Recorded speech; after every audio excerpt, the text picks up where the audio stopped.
பிரச்சனைக்கு நறுக்குன்னு பதிலடி கொடுத்த செல்வி ராதிகா கிட்ட பாக்கியா சொன்ன வார்த்தை இந்த மாதிரி இன்னைக்கான பாக்கியலட்சுமி சீரியல்ல என்னென்ன நடந்துச்சு அப்படிங்கிறத பார்க்கலாம்.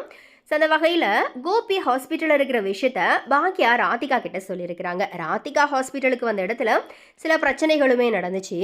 ஸோ அந்த வகையில் இந்த எபிசோடோட ஆரம்பத்தில் ஈஸ்வரி அண்ட் இனியாவை செழியன் வீட்டுக்கு கூப்பிட, அதுக்கு ஈஸ்வரி என் பிள்ளை இங்கே இப்படி இருக்கா, நான் எப்படி வீட்டுக்கு போய் நிம்மதியாக இருக்க முடியும், நான் வரலை அப்படிங்கிற மாதிரியா சொல்ல, இனியா நானும் வரலை அப்படிங்கிற மாதிரி சொல்லிக்கிட்டு இருக்கிறாங்க. அப்போ பாக்கியா 2 பேருமே சமாதானம் செஞ்சு வீட்டுக்கு அனுப்பி வைக்கிறாங்க. இன்னொரு பக்கத்தில் கோபியை தேடி ராதிகா அழைஞ்சிக்கிட்டு இருக்கிறாங்க. அப்போ ராதிகாவோட அம்மா ஃபோன் பண்ணி கோபி பற்றி எதனா தகவல் கிடச்சிதா அப்படிங்கிற மாதிரி கேட்க, நான் அதை பார்த்துக்கிறேன், நீ மையுவை கூட்டிகிட்டு வந்துடு அப்படிங்கிற மாதிரி சொல்கிறாங்க. அதே நேரத்தில் வீட்டுக்கு வந்த ஈஸ்வரிக்கு பாக்கியா சாப்பாடு செஞ்சு கொடுக்குறாங்க. ஆனால் சாப்பிடாம ஈஸ்வரி யோசிச்சுக்கிட்டே இருக்க, இப்போ நடக்கிறது எல்லாமே பார்க்கும்போது ஏதோ காரணத்தோட தான் நடக்குதுன்னு எனக்கு தெரியுது அப்படிங்கிற மாதிரி ஃபீல் பண்ணி பேசிக்கிட்டு இருக்கிறாங்க. அதை பார்த்து செல்வி கடுப்பாகிறாங்க. அதுக்கப்புறமா ஈஸ்வரி போனதும் பாக்கியா கிட்ட, பாருக்கா அவங்க பிள்ளைக்கு உடம்பு சரியில்லைன்னதும் அவர் பண்ணின எல்லா வேலையும் அந்த அம்மா மறந்துட்டாங்க அப்படிங்கிற மாதிரி சொல்கிறாங்க. உனக்கு துரோகம் பண்ணினதுக்கு அப்புறமா நீ எப்படிக்கா அவர் உயிரை காப்பாத்தின அப்படிங்கிற மாதிரி பாக்கியா கிட்ட செல்வி கேட்குறாங்க. அதுக்கு பாக்கியா, அவருக்கு உடம்பு சரியில்லைன்னு தெரிஞ்சிருந்தா நீ போயிருக்க மாட்டியா அப்படிங்கிற மாதிரியாவும் கேட்குறாரு. அதுக்கு செல்வி, நான் போயிருப்பேன், ஆனால் இதை போய் போலீஸ் ஸ்டேஷனில் சொன்னேன்னு நினச்சிக்கோயேன் அப்படிங்கிற மாதிரி இழுக்கிறாங்க. அதுக்கு பாக்கியா, நான் அவருக்கு ஹெல்ப் பண்ணேன் அவ்வளோதான், ஆனால் அவர் மேலே கொடுத்த கம்ப்ளைண்ட் எல்லாம் நான் வாபஸ் வாங்க மாட்டேன் அப்படிங்கிற மாதிரி சொல்கிறாங்க. அடுத்ததாக பாக்கியா ராதிகாவோட வீட்டுக்கு போய் பார்க்குறாங்க. அங்கே யாருமே இல்லாததுனால மறுபடியும் ஹாஸ்பிட்டலுக்கு வந்துடுறாங்க. எழில்கிட்ட ராதிகாவுக்கு இதை பற்றி சொல்லணும், ஆனால் அவங்க ஃபோன் ரீச் ஆகலை, அவங்க வீட்லேயும் யாரும் இல்லை அப்படிங்கிற மாதிரி சொல்லிக்கிட்டு இருக்கிறாங்க.